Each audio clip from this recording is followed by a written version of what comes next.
जी, last time जब हम लोग एल नीनो डिस्कस कर रहे थे तो उस वक्त प्रोबेबिलिटी थी कि 60 to 80% चांस है कि एल नीनो जो है वो शुरू हो सकता है।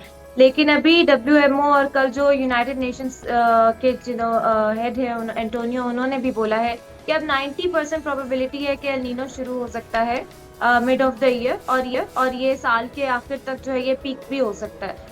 इसका ये सिचुएशन होगी कि ये जुलाई के बाद एक्सपेक्ट किया जा रहा है, अगस्त से ये पीक कर जाएगा। उस वक्त हम्म। मसला ये होता है कि आपका नमी वाला मौसम होता है, और नमी वाले मौसम में जितनी गर्मी पड़ रही होती है उससे डबल आपको महसूस होती है। वो वेट जी। बल्ब टेम्परेचर उसको हम कहते हैं, वो बहुत ज्यादा बढ़ जाता है और वो बहुत डेंजरस होता है। अभी जो सिचुएशन है, जो कोस्टल एरियाज में हमारी गर्मी बढ़ रही है, वो एक प्रेशर सिस्टम बना हुआ है जिसकी वजह से यहाँ साउथ एशिया के खित्ते में पूरा हीट डोम बन गया है। यानी गर्मी पड़ रही है लेकिन ये ज्यादातर ड्राई हीट से शुरुआत हुई थी। अब टेम्परेचर जो हम्म। है वो 35 डिग्री के थ्रेशोल्ड से क्रॉस हो रहा है और गर्मी जो है वो बढ़ रही है, लेकिन ये अभी एल नीनो नहीं है। तो और यही हीट डोम की सिचुएशन यूरोप में भी बनी हुई है, शदीद गर्मी आ रही है।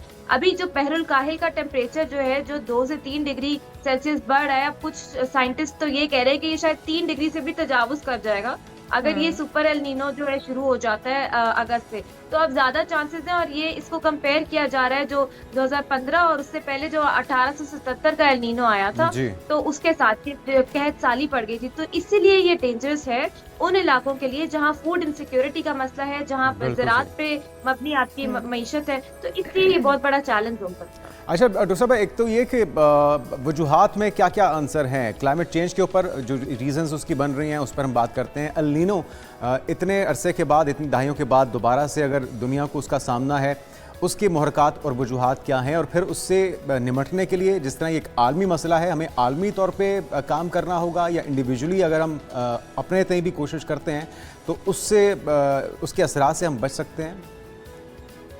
जी, जो जो ये बहरुल काहिल है, ये दुनिया के मुख्तलिफ जो रीजन्स हैं उनके लिए उनके वेदर सिस्टम्स इस पे डिपेंड कर रहे होते हैं बहरुल काहिल पे, क्योंकि ये बड़े समंदर जो हैं ये कार्बन सिंक्स के तौर पे एक्ट कर रहे होते हैं। तो जब बहरुल काहिल का टेम्परेचर ज्यादा बढ़ने का जो है वो मसला हो रहा है, क्योंकि हम जंगलात काटते जा रहे हैं और समंदरों में जो है वो अपने अंदर ज्यादा जज्ब कर रहे हैं ग्रीन हाउस गैस एमिशंस। तो इस साल के शुरू में भी ये चीजें साइंटिस्ट ने वार्न किया है इस बारे में।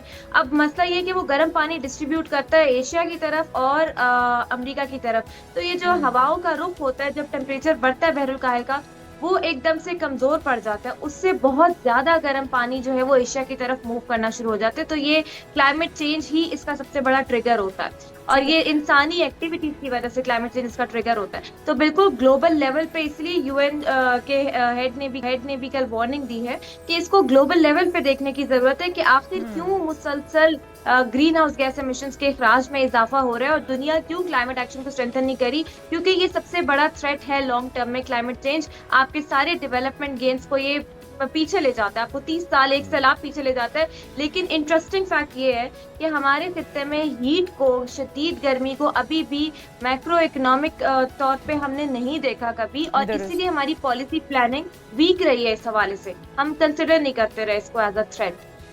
लेकिन अब हमें इसको एज अ थ्रेड कंसीडर करना होगा, इसके ऊपर पॉलिसीज बनानी होगी हुकूमत को, और वो भी इमरजेंसी बुनियादों पर।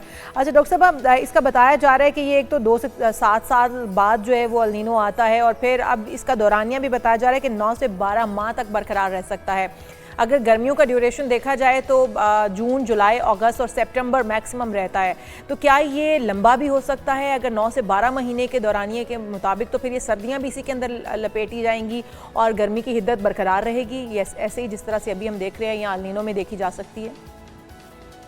जी, इंटरेस्टिंग फैक्ट ये है कि ये वाला जो एल नीनो है, ये जैसे मैंने बताया जुलाई के बाद पीक करेगा, और उसके बाद मौसम जो है वो मानसून भी एंड हो रही होती है यूजुअली, और मौसम थोड़ा कदरे बेहतरी की तरफ जा रहा होता है। लेकिन अगर ये एल नीनो रहता है तो बिल्कुल आपका जो आगे गर्मी है या टेम्परेचर है वो बढ़ सकता है, और उस तरह की सर्दी आप कम से कम दिसंबर तक, जनवरी तक नहीं देख सकते। लेकिन एक और प्रोबेबिलिटी है, कहा यह जा रहा है कि इस एल नीनो के जो इफेक्ट्स हैं या स्पिल ओवर इफेक्ट है वो 2027 में भी महसूस होंगे।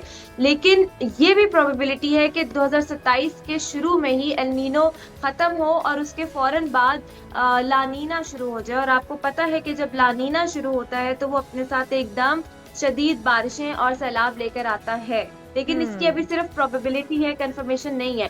तो एल नीनो में ऐसा नहीं है कि बारिशें नहीं होती, बारिशें बहुत शिद्दत के साथ होती है। इसकी मिसाल ऐसे ले लीजिए कि एकदम बारिश हुई, क्लाउड बस्ट हुआ, अगले ही दिन टेम्परेचर में कोई खास कमी नहीं आप देखते, गर्मी उसी तरह बरकरार रहती है। और ये भी कहा जा रहा है कि अगर ये एल नीनो आ जाता है तो 2025 से 2030 तक के दरमियान एक ऐसा साल आएगा जिसमें 1.5 डिग्री सेल्सियस का टेम्परेचर हम तजावुज कर जाएंगे, जैसे ओहो, 2024 आया था 2015 के एल नीनो के बाद, शदीद गर्म बिल्कुल तरीन सही। साल। और ये ये भी खतरा हमें 2027 में भी दरपेश रहेगा, इसलिए इस पर हंगामी बुनियादों पर अभी से पॉलिसीज मुरतब करनी होंगी ताकि इससे बचा जा सके, निमटने की कोई सूरत निकाली जा सके। बहुत शुक्रिया, हमारे साथ डॉक्टर ज़ैनब नईम साहिबा मौजूद थी, मेंबर क्लाइमेट चेंज कमेटी